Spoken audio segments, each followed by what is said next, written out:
За ямар ч лсэн би нэг өөр дээр шийдэлчихье. Тамир орж байгаа. Тэгээд дуу мөн сонсож юм шалгах чи тий. Тэгээд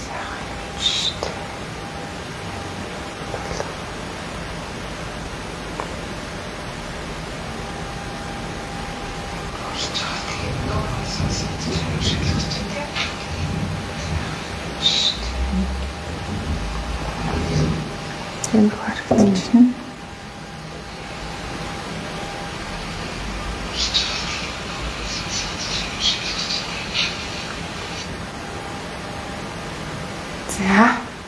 За бичлэг маань хадгалах юм жоох юм шүү дээ авчдаг хөө. Тий. За тэгээд үзэж байгаа хүмүүс маань орж ирээд сайхан шеэр хийгээд яваарэ. За өнөөдөр ингээд хоёлаа өчтөрлөө постоо тавьсан байгаа шүү дээ. 18-нд. Тийм 18-нд тийм ээ. Тэгэхээр сургалт дижитал хичээлээ одоо бэлэн болгочихсон. Сайхан мэдээ те. Тэгээд 5 сарын 18-ны өдөр постоо тавьсан байсан. Тэгэхээр хоёлаа өнөөдөр бол яг хүмүүстээ одоо ямар сургалт бэлэн болчихоо, ямар учиртай юм бэ гэдэг талаас бас тайлбарлая. Одоогоос 50 гаруй хичээл орцсон байгаа тийм ээ. За миний хувьд бол яг энэ хичээлүүдийг өгсрөх. Тэгээд платформ дээр байршуулах ажлыг бол хариуцж байгаа. За платформын хувьд бол нэлээд гоё платформ байгаа. Үндсэн хичээл маань ингэж гоё нугарч харагдаад зөвлөлтөд авчдаг. Тэгэхээр илүү үзэхэд бас хэлбэрхэн дээрээс нь төлбөрөө бас хэлбэрхэн карта холбоо төлөх боломжтой юм байгаа тийм ээ. За тэгэхээр энэ одоо сургалтаа яагаад мөсөө гэж нэрлэх болсон бэ гэдэг талаас шууд ярьж байна. За тий. За сайн байцгаана уу монголчуудаа энэ өдрийн мэндийг хүргэе. Намайг Бадарчин Бямд улам гэдэг. За би сүүлийн одоо 4 жил нүүдлийн одоо өв ухаан, өвдөөцийн гүн ухааныг судлан төвийн дэлгэрүүлээд докторантад суралцаад давхар судалгаа хийгээд явж байгаа. За тэгээд юу нь болохоор зэрэг энэ мөсөө гэдэг маань болохоор ерөнхийдөө нэн өрөөлөн үлдүү сөстрийн үрэнийн гэдэг 6 үгний эхний үсгнүүдийг авсан ийм товчилсан нэр байгаа. За тэгээд энэ үгнүүд маань ямар утга учиртай үг юм бэ гэхлээр янган сайн хүнд хүлээн зөвшөөрөгдөх нүүдлийн гүн ухаанаас батлагдсан гарсан тэр ухаарал сэхэрэл шийдэл тэ сэтгэхүйн одоо сурлага гэсэн ийм үндсэн одоо агуулгатай үг байгаа. За энэ нэг сургалт маань өөрөө энэ алтан дэд үнний аялал гэдэг энэ судраас одоо сурчилж бичигдсэн байгаа тайлал сургалт байгаа шүү дээ тийм. Явандаа бол яг дэд сэдвүүдээр бол маш олон салбарлаад одоо хичээлүүд маань бэлэн болох юм билээ тийм. Тэгэхээр энэ яг 4 энэ судар номон дээр одоо юу байдаг вэ? Та одоо энийг уншихаас өмнө ямар байсан уншсны дараа таны одоо ухамсарт ямар өөрчлөлт гарсан бэ? Энийг бас хуваалцъя. За тэгээд за би 2022 онд тусгаар тогтнол хөтөлбөрөн дээр одоо залуучууд маань үг үзэл бодлоо хилээд талбай дээр жагсаж хахад ерөнхийдөө залуучуудад бас нэмэр болъё гэд лозунгийн бариад Монгол улс маань одоо зөв зөвтэй болоосоо гэдэг утгаар анх бол үг үзэл бодлоо хийлж нийгэмд бол шүглүүлээж тэр хүмүүсийг дэмжиж бол явдаг байсан. За тэгээд тэндээс нэг зүйлийг ойлгосон байгаа. За бид нар өөрийн гэсэн үндэсний үзэлтэй, өөрийн гэсэн үндэсний ой ухаантай, үндэсний өв соёлтой, ухааралтай байж ч цаашдаа Монгол улстай зөв зөвтэй үйл хэрэг бүтээх, улс орондоо хэрэгтэй хүн болох юм байна гэдгийг бол ойлгосон байгаа. За тэгээд тэн дээр явж хахад бол манай Бадамд улам гэдэг ихч маань бол яг энэ өвгдээцийн захиас сургаал нүүдлийн гүн ухааныг бичсэн алтан дэд үнний аялал гэдэг юм ном байдаг юм аа. Бид нар энэ номыг уншиж одоо соён гээгэр хэрэгтэй, соён сэхэр хэрэгтэй. Тэгхийн бол бид нар зөв одоо шийдэл гарц гаргалгааг гаргаж чаднаа. Тэгэхгүй ингээд уруу одоо үзэл сурталтай тий одоо англи хэл сураал, англи соёл сураал, англи хүн болоод байна, япон хүн болоод байна, солонгос хүн болоод байна, орос хүн болоод байна. Бид нар яг хүүхдүүдэд монгол хүн болгох хэрэгтэй. Тэгхийн бол бид нар ингээд араас нь одоо ингээд алдаа үйлдвэрлээд байгаа шүү дээ. Ингээд дандаа гадны соёл сурталаар тархиа угаалгацсан үзэл сурталтай болцсон учраас тэгээд нэг хөгжил гэдгээ буруу тодорхойлоод байна.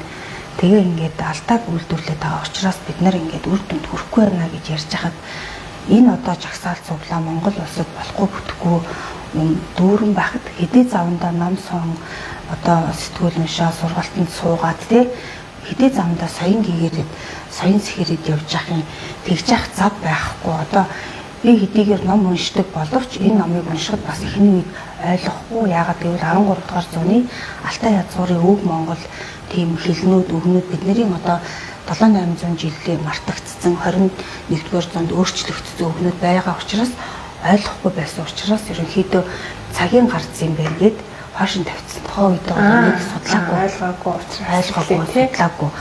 За тэгээ 23 он болоод бид нар чинь нөгөө 22 оны өвөл 12 сард нүүрсний чагсаал гэл тэгээд ард түмний хурал хиймээ гэл тэгээ ярьж хахад ард түмний хурал хийлээ гэхэд гарсан гарц гаргалгаа шийдлүүд нь буруу одоо ахаал алдаатай шийдвэрүүд үйлдвэрлэх юм уу одоо энэ өвгдийнхөө өв ухаанаар соён гэгээрээгүй өв соёлоо судлаагүй байгаа хүмүүс ахаад алдаа гаргахад байх юм байна гэдгийг ойлгоод ер нь одоо 13 дугаар зуунд өвгдээц маань байсан бол ямар шийдвэр гаргах байсан бол энэ цаг үед ямар одоо гарц гаргалгаа байх байсан бол тэр үеийн өвгдээцийнхээ ухааны үүднээс бодож үзмээр санагдаад тэр үед бичсэн номыг уншиж эхэлсэн гэсэн үг.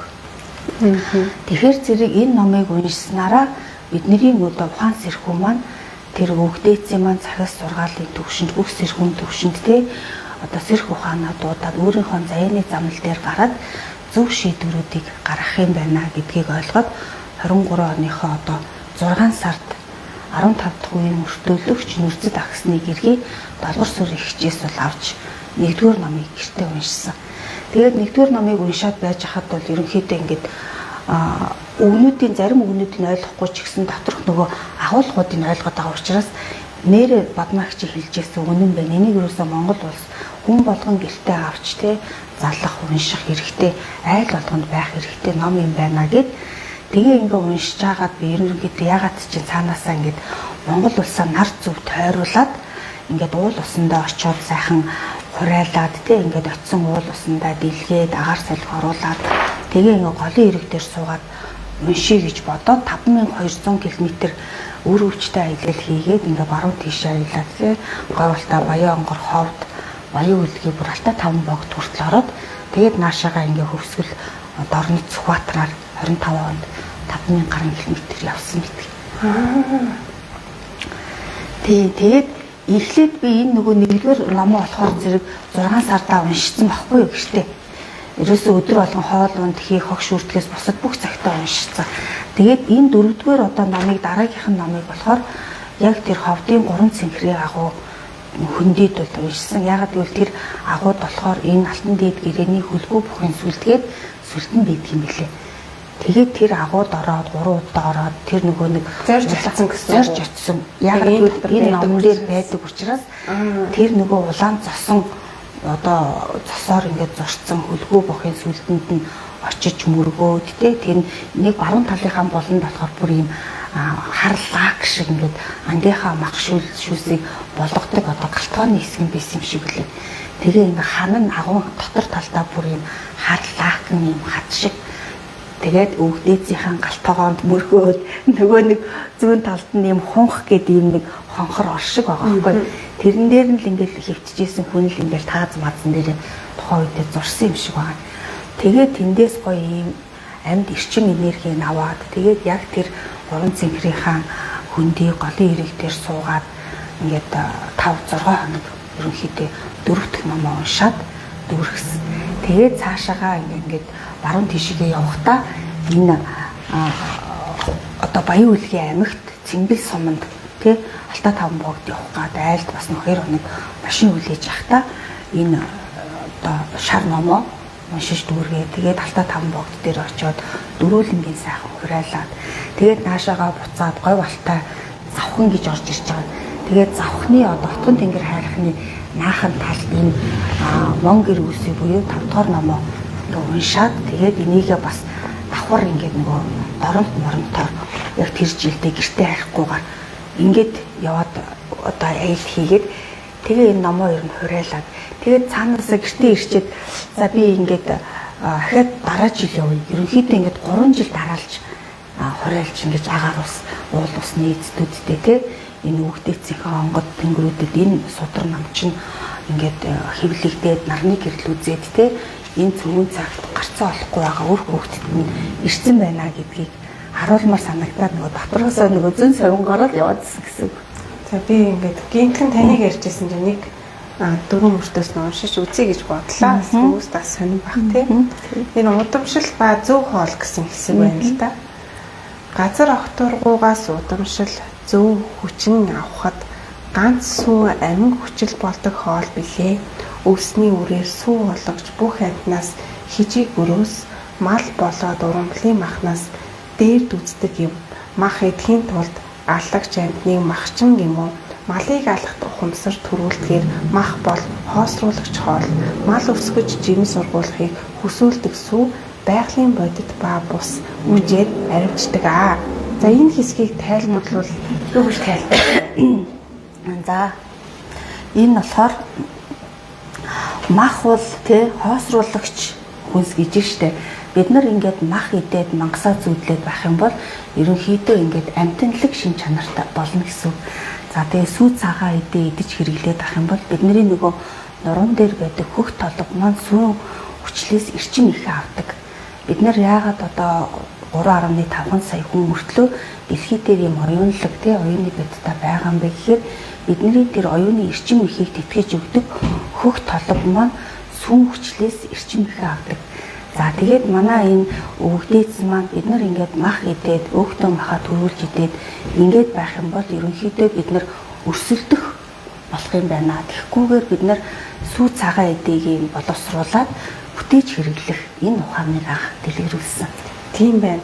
Тэгээд бас саяхан бас шинжлэх ухаанаар монголчууд маань бас энэ сүүний хүчлийг боловсруулах тийм гений өгөөдөл байдаггүй гэж сонссон. Энэ үнэн үү? Худлаа. Яагаад ийм мэдээлэлүүд гараад байгаа юм? Одоо жишээлбэл муу гэсэн үгүй шүү дээ. Одоо нөгөө нэг жишээ нь монголчуудын генэнд архийг одоо жишээлбэл боловсруулах тэр фермент байдгүй юм билэ. Ген коднд нь. Тэгээд одоо арх ухаараа агсан цогтуу тавьдаг ч юм уу, арх одоо зогтгүй шаарддаг ч юм уу. Арх бол монгол хүнд таарддаг юм байна. Яагаад гэвэл монголчууд өөрсдөө хэдэн мянган жилээсээ эхлээ сүү цагаан эдэгээрээ үнслээд сурцсан тэр нь яс цус генд нь одоо фермент нь үүссэн боловсрсон байдаг.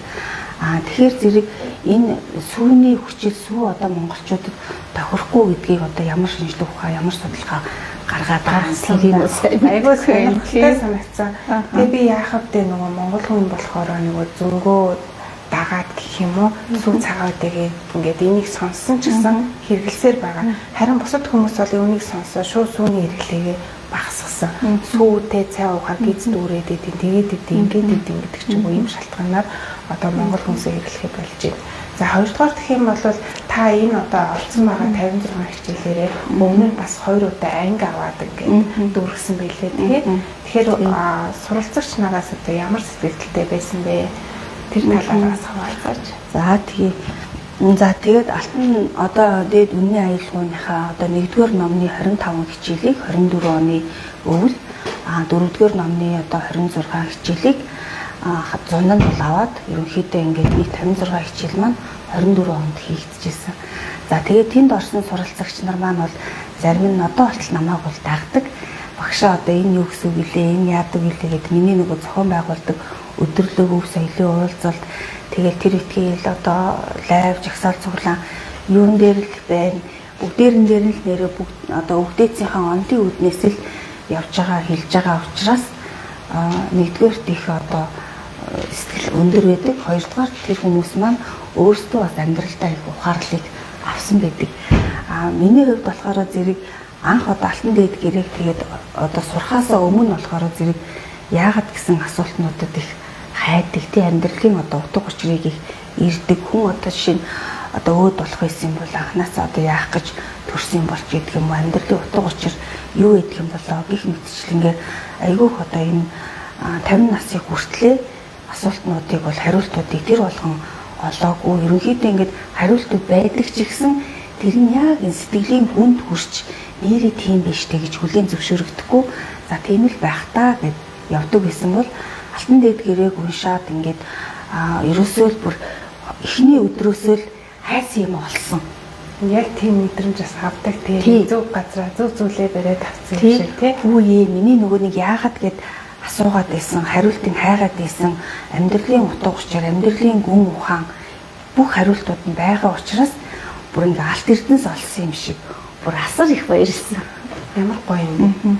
За тэгэхээр хүн гэдэг чинь одоо сэтгэлийн амьтан гэж ярьдаг. Дээрээс нь бид нар мэдлэг боловсралтай байж ич амьдралд одоо яаж амьдрах уу, тий?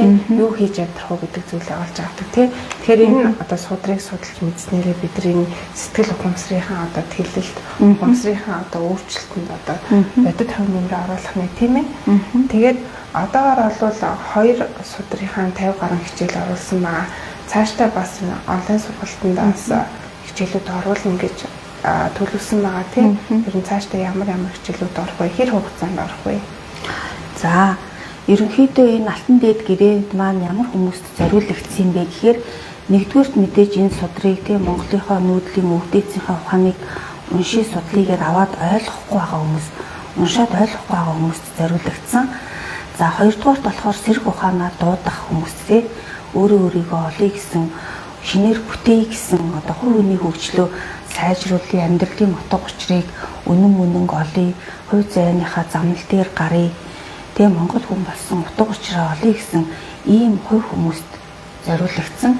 За тэгээд хувь хүмүүс сайжраа зөв Монгол хүн болох хэрээр нийгэм маань нийтээрээ ингээд ер нь сайн сайхан болоод тэр сайн сайхан болсон зөв одоо шудраг үнэн одоо зөв хүмүүсээс маань төр засаг маань бүрдэх ямар одоо нийгэм бэ, тийм л засаг төр гардаг гэдэг шиг бид нар одоо улс орныхоо төлөө хувь хүн юу хийх хэрэгтэй вэ, хувь хүний хийх одоо үр дүн юу байна вэ гэхээр өөрийгөө Монголдо хэрэгтэй хүн болгох, зөв Монгол хүн болгож одоо хүмүүжүүлэх, төлөвшүүлэх, үр хүүхэд ач зээ нараа, ах дүү нараа Монгол улстай хэрэгтэй зөв хүн болгох нь л одоо энэ улстай хийж байгаа хувь хүний хамгийн чухал үүрэг оройлон билээ. Тэгэл дор бүрнээ ингэ явчих юм бол нийтээрээ ингээд цаг хугацааны явцад бол улс орон сайн сайхан болох юм бэл. Зөв. За ингээд хоёулаа нэрнийхээ утгыг тайлбарласан байгаа тийм. Нэрнийхээ утгыг тайлбарласан байгаа. Дахиад тэрэн дээр нэрний утган дээр болохоор ерөнхийдөө нэмж хэлэхэд энэ ингээд нөгөө мянган сайн хүнд одоо хүлээн зөвшөөрөгдөх нүүдлийн гүн ухаанаас батлагдсан гарц шийдэл одоо сэхэрлүүд гэсэн. За энэ маань болохоор ерөнхийдөө нөгөө 950 одоо сэхэрлүүд ухаарлууд байдаг гэсэн хүннүүгийн гүрнээс эхлээд төр тусаа байгуулад нааша 2300 жил хүннүүгээс өмнө бас 2300 3000 жил ч юм уу ерөнхийдөө археологийн олдгороор 5000 жилийн хугацааг ярьдаг боловч энэ хугацаанд нүүдэлчид өвгдээц маань одоо байгалийн жамаа жаяглаад тэг өөрийнхөө ёс журмыг гаргаад амьдрал туул өхөл хохирлороо энэ олсон 950 ухаан байдаг гэсэн үг. За одоо шилбэл өөхтөө махаа даган жидвэл өсөглөн болох мөсөөтэй гэж байгаа байхгүй юу? Энэ нь болохоор одоо хүчтэй тарган одоо тамиртай малаа шилж сонгож хэрэглээд байх юм бол ядарсан одоо сул дорой малууд нь одоо онд минь орохгүй ч юм уу те ийм одоо зод турханд сүйдэх ч юм уу ийм асуудал байна гэдгийг нь одоо таньж мэдээд эннийх нь шийдэл нь болохоор бид нар ерөнхийдөө малаа ингээ өөхтөө махаа тархан цатгалнаа шилж идэхгүй байна гэдэг шийдлүүдийг гаргадаг гэсэн. Тэгэхээр энэ мөлсүү гэдэг маань ерөнхийдөө нүүдэлчдийн тэр амьдралаасаа олсон амьдралынх нь тэр нөгөө нэг одоо туулал бөгөөд тэр тууллаасаа олсон 950 ширхэг ухаарал сэхэрэл байдаг. За жишээлбэл жирэмсэн хүний урдуур хөндлөн гарахгүй гэдэг энэ бас мөлсөө. Энэ болохоор тэр жирэмсэн хүн одоо автоматар өөрөө хүүхдээ хамгаалахаараа ингээд одоо зочир одоо гинтийн хөдөлгөөн хийх ч юм уу тэр үед болохоор одоо хэвлээд байгаа ураг нь зочих гинтэгтэй одоо зүрх тархинд гинтэх ийм асуудлууд бас гардаг. Гих мэтчлэнгээр ингээд одоо айлд орохдоо юун дээр нь босгон дээр нь гიშгэж ортгүй гэдэг. Шалтгаан нь юу вэ? Шалтгаан нь болохоор тэр айлын энэ босгоноос цаашаа бол орон зай байгаа. Тэр айлын өөрсдийнх нь эрчим энергийг өв соёл үнд зүйл нь байгаа. Тэрийг нь босгон дээр гიშгэж орохоор үүсгэж ийн гэсэн утгаар хардаг. Тийм. Гих мэтчлэнгээр ингээд амьдралын ёс жайгууд ийм 950 ухаарал сэхэрлүүдийг ингээд цувралаар хичээл болгож оруулъя гэж бас судалгаа хийгээд бэлтэж байгаа гэсэн. Ойролцоогоор хэдэн жил болно гэж хоёлаа тооцоо гаргалаа. Ерөнхийдөө 7 хоногт 1-2 хичээл оруулъя гэж бодохоор жилд чинь 52 7 хоног байгаа шүү дээ. Тэгэхээр жилд 100 хичээл нэмж орно.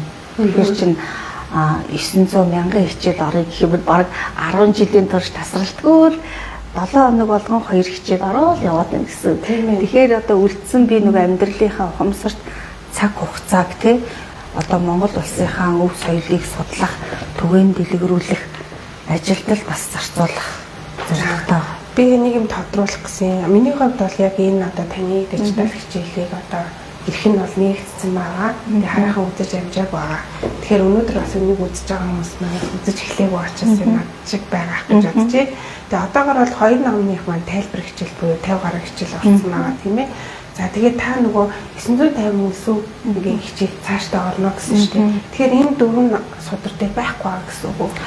Энэ 4 судар болохоор зэрэг ерөнхийдөө ингээд монголчууд маань нүүдлийн 90 цэвэр өв тий монгол хүний 35 эрдэм зөв монгол хүн байх 9 талбар тэгээд энэ одоо ухаарал сэхэрлэлээр олсон 950 ухаан ийм юмнууд байдаг гэд ерөнхий нөгөө юмнууд нь байгаа. Тэгээд тэр 35 бол 35-аараа 90 бол 90-ээрээ хичээлүүд нь байдаг. 950 мөсөн маань болохоор энэ судар ном маань тэр чигээрээ ерөнхийдөө 950 мөсөөнийх нь утга нь суурна гэсэн. Эндээсээ тэр 950 мөсөн ухаарал сэхэрлээ гаргана. За давхар бас нөгөө малчтай уулзаад тий өндөр настай хүмүүстэй уулзаад амьдралын өв соёл ухаарал шийдлүүд тий юу гэсэн бүгднгийн ингээд нөгөө судлаад одоо цоврал маягаар судалж гаргаж ирэх нэ шүү дээ. Гэтэ ерөнхий суурин байгаа. Зөв. Номон дээрээ ерөнхий суурин байгаа. Эндээсээ одоо ингээд номоо уншиж агаад ингээд за энийг нэг мөсөө гэж ингээд бичээд 1 2 гэж тоолоод одоогоор хэдэн мөсөө болсон байгаа лээ. Одоогоор 150 орчим. Тийм 50 орчим мөсөө болсон байна шүү дээ. Цаашдаа одоо 900 гаруй мөсөө судлах юм судлаачийн ажлыг бас хийх юм байна. Зүгээр ч нэг бас бэлэн юм судрыг ингээд шууд тайлбарлаад хичээл болохгүй өөрийнхөө яг гараараа судалгаагаа хийгээд яваад судлаад мэдсэн зүйлсээ бас түгээх гэж байгаагаар бас онцлог байгаа юм биш үү. За би бас сонссон л да энэ алтан дээд өмнө аялгууч одоо дутуу гэдэг ч юм уу тий бүрэн бишээ гэдэг энэ ярианд гардаг. Энэ дээр та юу гэж хэлмээр байна? Саяхан бас нэг сэтгэлзээ явах гэсэн байсан. Тий. Нэг бас ярьж байна тий яа тий. Одоо нөгөө нэг алтан дээд гэрээ алтан дээд аялгуу гэдэг хүмүүс ярихаар одоо зарим хүмүүс маань энэ сорхогтой хатны сургаал байна. Тулуун одоо их хатан сорхогтой хатны сургаал гэж одоо түүхийн их сурвалжид юм уу түүхэнд байдгүй ганцхан алтан дээд гэрээн дээр энэ сорхогтой хат ингээд бичсэн байгаа. Тэгээд эн чинь тэр чигээрээ сорхогтой хатны одоо бичсэн ном гэж зарим хүмүүс ингээд юу үгсгээд байдаг. Гэтэл энэ ном маань болохоор 1248 онд Гүйг хааны их хатан Овуул Хамиш хатан маань сорхогтой хатныг одоо зарлиг болгоод тий бичүүлсэн байгаа гэсэн.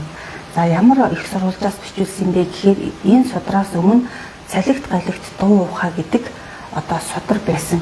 Өөлөн их маань те 4 хүүхдээ 5 хүүхдээ Чингис хааныг их хаан болтлон тухайн үеийн ноёд язгууртнууд хүүхдүүдэд бэлддэг төрийн одоо зүтгэлтнүүд болгодог байсан. Цалигт галигт дуу ухаа тэгээд алтан үнний хилэмлий хөх үнний хилэмлий хөх бүтээх үнний хилэмлий гэдэг ийм хилэмлийнүүд буюу ардын аман зохиолоор нөгөө өв дээдсээсээ нөгөө юу туужтэй үлгэр домог зохиол маягаар ингэж чийжлэгдэж ирсэн монголчууд чинь чийж сайтай ард түмэн байсан. Одоо шилбэл элч одоо явууллаа гэхэд нөгөө хаан ноёд маань элчтэй болохоор хэлэх одоо захиа замаар тушаал зарилгуудаа чийжлүүлждэг. Нөгөө элч маань болохоор зэрэг очоод одоо нөгөө газараа болохоор яг ингэж нөгөө шүлэглээд хэлээд одоо цогтойч кинон дээр гардаг штеп. Яг тэгэж хэлж дамжуулдаг ийм маягаар ерөнхийдөө нөгөө чийжлэгдэж ирсэн байсныг цаасан хэлбэрт буулгад одоо тэр 1248 онд зарлиг гарсны дагуу тухайн үеийнхаа нөгөө эмч одоо дэмч мөргөнтэй домч одоо дэмч гэдэг нь болохоор одоогийнхоор бол нөгөө сэхэтэн судлаач багш аливаа нөгөө гарц гаргалгаа гаргадаг зөвлөгч тийм оюуны хүмүүсийг дэмч гэдэг байгаа. За тэгээд тийм дэмч мөргөн номч одоо тийм сэхэтэн түшимдүүдээ цуглуулад 8 цагаан өргөө бариад 3 жил бичсэн. Тэр хүмүүсээр бичүүлээ сорхогтой хатан бас цуг бичлцээд энийг ингээд эмэгтэйгээд нэг судар болгоод одоо 1251 онд тийм хаанд өргөн барьсан. За үүн цагаас хойш одоо мартахын үүдийг хаатугаа ямар нэгэн дайн байлдаан эсвэл ингээд өргөдөж ингээд алга болох үегээд одоо Тулуу хааны баг хатан мөкийн одоо төрсөн одоо Тулуу хааны хүүхдэл гэсэн үг шүү дээ. Мөн Тэбэд одоо чийжлүүлээд давхар ингээд энэ судрыг зүүн цагийн төгсгөлтэй Монгол улсынхаа бүх толботнуудынхаа аврал гарц шийдэл одоо иргэний сэрхүү тархины төрийн тарих болтугай гэсэн зарлагын дагуу чийжлүүлсэн байна. Хэдэн хүнд чийжлүүлсэн гэж ярьдаг. Одоо тухайн 15 үе дамжин өртөөлсөн гэхээр одоо 1251 оноос өнөөдрийг хүртэл 15 дахь өртөөлөгч нь 15 хүн ямар ч нэг хүнд чийжлүүлсэн гэсэн үг. Тэр нь удмаараа дамжуулж ирсэн. Тийм нэг удам дамжиж чийжлсэн гэсэн үг. Тийм тэр удмын л хүүхдүүд чийжлээд байсан гэсэн үг. Тийм. За тэгэн гутал хамгийн сүүлийнх нь одоо өртөөлөгч Нүрзэд агсан маань болохоор 14 дахь өртөөлөгч одоо Гингээ гэдэг одоо лам ах байсан, авга ах нэсэн гэсэн энэ судар дээр дурсамж маягаар бичсэн байгаа. За тэднийдээ ингээд 1-р ангид ороод 10-р анги төгслөө ингээд амьдарч яхад Гингээ гэдэг одоо авга ах нь өглөө болгон 2 цаг, орой болгон 2 цаг ингээд 10 жилийн турш ингээд уншаад ахаар автоматар нөгөө тархинд нь чийжлэгдээ сураад ингэсэн. Гэхдээ бас давхар зоригтой бас зориуд чийжилсэн л баг. За тэгээд 1976 онд ерөнхийдөө ингээд юу чийжилснэ, тарин чийжилсэн юм уу, юу чийжилсэн те тэрийг ингээ ойлгохын тулд цаасан дээр ингээ буулгаад тэгээ ойлгохгүй байсан учраас одоо энэ цаг үеийнхэн одоо хэл бичгийн ухааны доктор, түүхч, эрдэмтэн хүмүүсээс те энэ юу гэсэн үг вэ, те ямар утга санаатай үг вэ гэж зөвлөгөө аваад одоо 13 дугаар зууны Алтай язгуурын өв монгол хэлнээс 21-р зууны Кирилл монгол хэл рүү орчуулж буулгасан. Монгол хэлнээс монгол хэл рүү орчуулж байгаа хэдий ч одоо 800 жилийн хугацаанд үгийн утга нь хөврөөд өөрчлөгдөд исэн гэсэн үг. Тийм ээ. Жишээ нь одоо укау гэдэг үгийг нь энэ ухамсар гэсэн утгатай үг юм байна.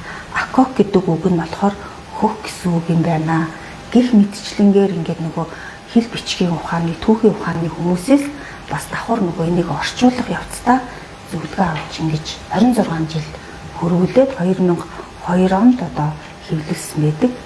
Тэрнээс хойш одоо 24 жилийн хугацаанд монголчууд маань энэ судраа уншаад тэгээ өвдөөцийнхаа энэ цаг үед хүртэл дэрлэн дөрөөлүүлж ирсэн оюуны олзуудыг ингээд ухаануудыг нь өвдөөцийнхаа ухааныг уншиж байгаа гэсэн. Яг ингээд уншихаар зэрэг нэрэл үнэхээр яг хажууд хэлж байгаа юм шиг одоо аюугүй заавар зөвлөгөө өгч байгаа юм шиг ханти байдаг гэх юм. Тийм ээ тий. За би нэг ганц хоёр ширлжлээ. За. Ер нь бол амын зохиол гэж ярьдаг тий. Бас нөө түүхийг бас амд амжуулан цээжлүүлэн ингэж түгээдэг байсан байх тий. Яалтчгүй нөгөө бэлэн ингээд бичсэн юм чинь одоо шатаах ч юм уу, алга болох ч юм уу энэ асуудал гардаг байсан учраас монголчуудыг ял айгүй их тийм амд амжих юу сайтай гэж үздэг шүү дээ тий. Тэгэж яасан байна. За би тэгээд юу алаа сая нөгөө 4-р юунаас нэг зүйлийг уншсан. Тэгэлээ бас дотор нь юу байгааг бас харуулъя гэж бодоод байна л та. Тэгэл санаанд гүгээр бас ганц хоёр юмнаас бас ярэ юм л та. Тэгэх юм бол бас хүмүүстээ сонирн байна. За 2-3 үг л харсан чинь л мэдхгүй болоо явж шүү. Тийм. Ерөнхийдөө нөгөө 5 тусгаар тохиомлын талаараас яриад өгч хүсэж байна. Яг би энийг сонсох дуртай байхгүй. Тэгээ энэ тусгаар тохиомл гэж яг юу юм бэ? Одоо ингэдэж шүү дээ. Хүн болгоо ингээд лааж байгальтай амьдралтай болмоор байна. Баян сайхан амьдрмаар байна. Одоо мөрөөдлийн амьдралаа бүтээмээр байна. Тэгэхээр би юу гэж асуудаг вэ гэхээр хаана гэж асуув. Хаана тэр аж байгальтай амьдралаа бүтээх гэдэг. Америк гэдэг юм уу, Японд юм уу, Солонгос гэдэг юм уу, Австрали гэдэг юм уу. Ингээ асуухаар бүгд юу ч хэлдэг вэ гэхээр Монголдоо гэдэг байхгүй. Тэгэхээр энэ Монгол улсын ирээдүйд одоо хаашаа явж байна. Тэгэхээр бид нар Монгол гэдэг зүйлээ одоо юугаар өөр юм тий. Япон гэхээр ойлгомжтой шүү дээ. Тэгээ Монгол хүн гэдэг нь юугаар онцлог юм бэ гэхээр Австрали байхад бас хүмүүс асуухад би бол хариулж чадахгүй байсан. Тэгэхээр энэ Монгол хүний онцлогийг гаргахын тулд энэ тусгаар тохиолдол гэдэг зүйлийг цаавал ярих хэрэгтэй болов уу гэж бодож байна. тий. Яг үнэ. Ерөнхийдөө тусгаар тогтнол гэл тэгсэн чинь угаасаа 22 онд би нөгөө тусгаар тогтнол хөтөлбөрөн дээр гарч ирсэн шүү дээ. За тэгэхэд тусгаар тогтнол хөтөлбөрөн дээр бол Монгол улс 5 тусгаар тогтнолтой гэл тэгэхэд бол одоо 4 жилийн өмнө талбай дээр анх сонсчихлаа. За тэг ямар тусгаар тогтнол байдгийг би бас өөрөө мэдэхгүй шүү дээ. Тэгэл асууж хахад цусны тусгаар тогтнол те бид нар өөрсдийнхөө энэ удамшил генээ хадгалсан энэ цусны тусгаар тогтнол байх хэрэгтэй. Хөх толгойн тусгаар тогтнол гэж алтан дээдгэрэн дээр дараа нь гараад ирж байгаа байхгүй юу? За хоёрдугаарх нь болохоор зэрэг бид нар газар нутгийн орон зайн хил хязгаарын тусгаар тогтнолтой байх хэрэгтэй. Бидний их орон юм тийм. За тэгээ гуравт нь болохоор бид нар ахын тусгаар тогтнолтой байх хэрэгтэй. Хүн чинь ингээд амьдарч байгаа учраас эдэж үрж өмс зөөсч агаар ус амьсгаж өсөж үржиж байгаа учраас бид нар ахуйтай байх хэрэгтэй. Ахуй гэдэг нь одоо бидний нөгөө өвлөгдөж ирсэн амьдрах хэм маяг гэж ойлгож болох уу? Одоо жишээлбэл хүнслэг ч юм уу, хүнс одоо гэрийн эд хогшил тийм зүйлүүд нь ахуйдаа орох уу? Тий, ерөнхийдөө нөгөө мал аж ахуйгаа хамгийн эхлээд авч үздэг. Өвс соёлыг ярьж байгаа. 5 уршуу малаа бэлчээрийн мал аж ахуй бидний ахын тусгаар тогтнолын амин сүнс нь гэсэн үг. За дөрөвт нь болохоор зэрэг бидний тархин тусгаар тогтнол, хэл соёл, сэтгэхүйн тусгаар тогтнол. Одоо бидний нөгөө нэг хэл соёл сэтгэхүй маань харьцаад байгаа учраас англи хэл сурах юм бол англи соёлын сурна. Тэгээд баахан гадныг шүтсэн хүүхдүүд хүмүүс ирээд байна тийм. Тэгээд гих мэтчлэнгээр бидний өөрсдийн монгол хэл соёл оюуны одоо тусгаар тогтнол хэрэгтэй. Үндэсний ой санамж маань хэрэгтэй гэсэн. За тэгээд 5 дахь тусгаар тогтнол маань болохоор бидний засгийн тусгаар тогтнол. Бид нар одоо өөрсдөө бие засаад, гэрээ засаад, төрөө зас гэдэг маань болохоор ерөнхийдөө нөгөө энэ засгийн тусгаар тогтнолд ороо явчихна гэсэн. Бид нар гар утсаа нээгээл баахан солонгос хятад кино дараа үзэл ингээл савнгийн хөөс үзэл авах юм бол тэр засгийнхаа өөрийгөө засч чадахгүй байгаа. Өөрийгөө засаглах тусгаар тогтнолоо алдчихэв. Тэгээд давхар одоо засгийнхаа тусгаар тогтнолыг алдчихж байгаа гэсэн. Тэгээ ийм 5 тусгаар тогтнолыг талбай дээр ерөнхийдөө сонсч ирсэн чинь алтан дээд гэрээ буюу энэ өгдөөцийн маань захиалсан дээр яг байгаа байхгүй. Монгол улс ийм 5 тусгаар нэгтгүү те. Энэ 5 тусгаар нэгтгүү нь аюулгүй одоо байх хэрэгтэй. Ингээд л тэгжээч одоо улс үндэстэн цаашид бат бих орших үндэс нь болт юм байна. За би одоо ингэж хийчихлээ. Нэгдүгээрт одоо цус буюу одоо хөх генийн тусгаар тогтнол, хоёрдугаарт газар нутгийн тусгаар тогтнол, гуравдугаар нь ахуйн тусгаар тогтнол, дөрөвдүгээр нь одоо тэр оюуны мэдлэгийн хэл соёлын тусгаар тогтнол, хамгийн сүүлд нь засгийн засаглалын тусгаар тогтнол гэдэг зүйл байгаа юм тий. Зөв хэлдэг. Зөв байсан. За одоо ингээд дөнгөж л одоо эхлэлэн гэхэд л юм байна. Одоо санаандгүйгээр ингээд харсан сэдвээ бас би асууад байна. Тэгээ та бүхэн бас сонирхож байгаа болов уу гэж бодоод бас асуугаад байгаа шүү. За ингэж юм. За ингээд хүнийг юм дорой тулдаг алуу гинүү. За нэмэлэн тийм сүртэй нэртэй юм халаад харчлаа шүү тий. Хитэн зүйл байдаг гинүү. Дорой туулах 7 алууд нь энэ нөгөө нэг ерөнхийдөө нийгэмд байдаг хүнд одоо байдаг муу мухай зан чанарууд өөрийг нь доройтуулна. Тэгээ өөрөө доройтсноороо улс орон нийгмээрээ доройтдаг. За тэгэхээр зэрэг тэр одоо нөгөө доройтуулгаад болохоор зэрэг арх сарахад өгөөцсөн шунах нь тэр одоо доройтуулгын хамгийн одоо бас айхтар одоо буруу зүйл нь. За дээрээс нь бас одоо авилгал те янз бүрийн хэл хавал буруу гараар мөнгө олох. За тэгэл дээрээс нь нөгөө нэг эмсэж шунуулах ч юм уу те иймэрхүү байдлаар эрх мэдлэгнүүдийг ингэж доройтуулаад ингэж доройтуулсныхаа дараа улс үндэстний доройтуулдаг ийм байгаа шүү гэдгийг өгдөөц маань бүр 800 жилийн өмнө анхааруулад энэ судар дээр бичсэн байгаа. Би бүр уншаад гайхсан шүү дээ. Тийм ээ. Тэгээ угаасаа л байгаа зүйл. Би тэгээд ингэж ойлгосон л да. Бид нар ингээд сүүлийн үед одоо ингээд нэг юм хувь хүний хөгжлийн сургалтууд гээд төлбөрөд ингээд сураад байгаа шүү дээ. Тэгэхээр нөгөө хүн маань өөрийнхөө амьдралын туршлагаар болон сурсан мэдсэн зүйлээсээ үлгээлээ тэндээсээ одоо бид нар хичээлээ заагаад байгаа тийм ээ. Тэгээ тэр хүний чи одоо амьдралын 30 40 жилийн туршлагыг бид нар одоо ингээд шүтэж бишрээд тэгээ тэр хүнээс ингээд суралцах гэдэг шүү дээ. Зөв үү? За тэгсэн чинь энд ингээд бүр ингээд 1000 жилийн за 1000 жилийн зөв үү? Бүр багтаа 30 жил биш 1000 жилийн батлагдсан амьдралд гардаг тэр одоо ухаарлууд буюу амьдрах арга ухааны одоо мөсөө буюу тэр ухаарлууд сэхэрлийн юм байна гэж ойлгож байна. Зөв үнэн. Яг үнэн онол гэхээр хүмүүс ингэж яддаг байхгүй юу?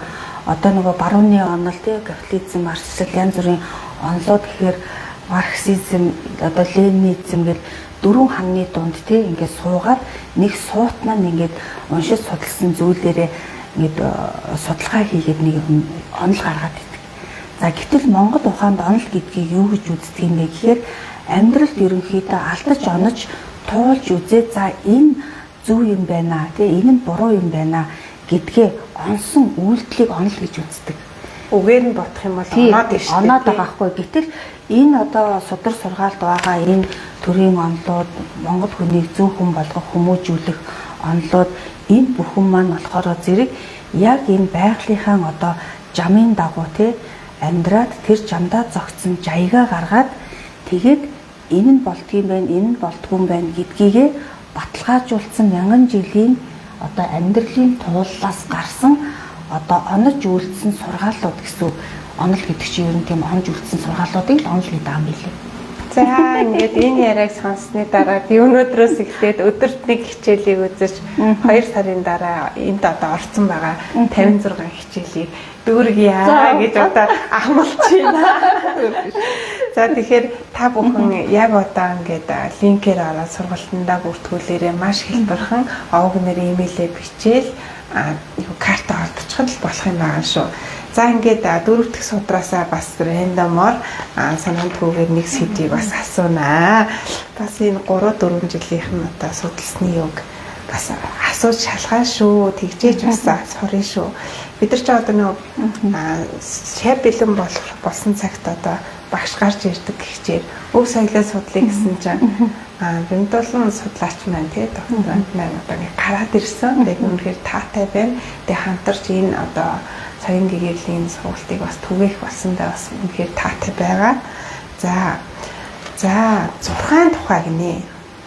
За энэ талаар ирээч. Одоо 6 талаар бас энд бол бичсэн байна шүү дээ. Одоо энэ 6 гэдэг чинь одоо тэр бишийн 6 юм шүү. Би бас тэгж бодоод байгаа шүү дээ. Тэгсэн чинь 1000 жилийн өмнө бас 6-ын тухай хэлсэн байгаа юм. Та харж байгаа гэсэн. За би ерөнхийдөө яг энэ 6 судалдаг, 6 сайн мэддэг хүн биш. За гэхдээ өвгдээц маань ерөнхийдөө ингээд одон орныг судалдаг, нар сар гар иргэсээ судалдаг. За ингээд улирал цаг уур орон зайгаа шинждэг. За тэгээд ерөнхийдөө мэдл судлаа хийдэг ийм уламжлалтай байсан байна. За тэгэхээр зэрэг энэ дээр болохоор зэрэг өвгдээц маань энэ 6 дээр ингээд баахан тоонод биш тийм од гаригуудыг тоолоод ингээд тавьсан 12 одон гэрмэг гэдэг. Энэ одоо тоонууд маань болохоор одоо астрологийн шинжлэх ухаан судлаачдын одоо тоолсон одоо тооноос 1% зөр тийм бэл. 1% зөр нь 99% таарна гэсэн. Одоо судалсан байгаагаас уу? Тий. Тэр үед чинь шинжлэх ухаан байхгүй байсан шүү дээ. Гэхдээ монголчуудын маань тийм хараа ерөнхийдөө судлах шинжлэх тэр арга ухаан нь тийм одоо өндөр түвшинд байсан гэсэн үг. Батлагдсан гэсэн үг үстэй. Тий. Одоо шилбэл хараа бүр одоо энийг уншиж чадахгүй шүү дээ. Энэ одоо хэдэн оронтой тоо юм те. За энэ их найдаар л хэмжигдэх юм байна да. Тий, их найдаас ч их тоо байхгүй. Тэгэн гутал чинь одоо ийм одон байна гэдгийг нь тавьсан байн гутал энэ нь болохоор шинжлэх ухааны астрологийн судалгаагаар 1% зөрчдөг. Oh my god. За тэгээд энэ дээр болохоор зэрэг ерөнхийдөө өвгдээц маань сансар окторгоо нийт оддыг тоолоод энэ тоонуудыг нийт 472 одон гэр болгож хуваасан гэдэг.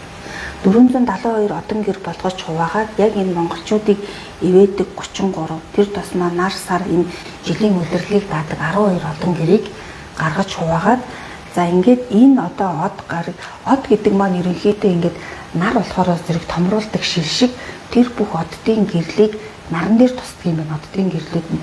За тэгээд тэр наран дээр туссан оддын гэрлийг нар ингээд дэлхий рүү тусгаад ерөнхийдөө дэлхийн энэ хөрсөнд агаарт тий хүн амьтанд одоо амьдралыг өгдөг. Хэрвээ нар байхгүй 8 минут ч юм уу 10 минут болох юм бол ерөнхийдөө наргүй байна гэх юм бол энэ дэлхийн ертөнд ямар ч амьдралгүй болоод бүх юм ингээд зарцсан харанхуй болоод амьдралгүй болох юм байна.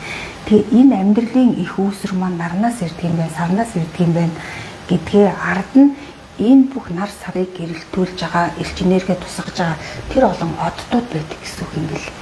Тэгээд энэ бүх орчлонгийн одон гэрнүүд энэ одоо дэлхийн бөмбөрцөг ингээд 3% хазаахад одоо экологийн тэнцвэр алдагдаад сүүрэл одоо болно гэдгийг бол гаргасан байдаг юм.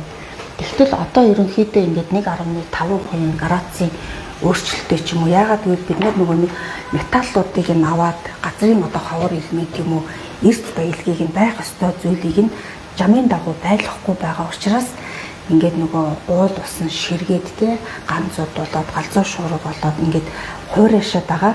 Тэгэн гутал тэр оддууд ингээд эргэж явахдаа тэр тусгал нь наран дээр өөр тусна, нарнаас тусж байгаа тусгал нь дэлхий дээр илүү тусна гэсэн үг. Яагаад гэвэл нөгөө гой ногоон байсан, зөөлөн тусдаг байсан бол ингээд амар их нөгөө хуурай ашиглалттай болоод илүү газрын хөрс халснаас болоод агаар хуурайшин тэнд амьдарч байгаа хүн амьтанд ямар байх вэ?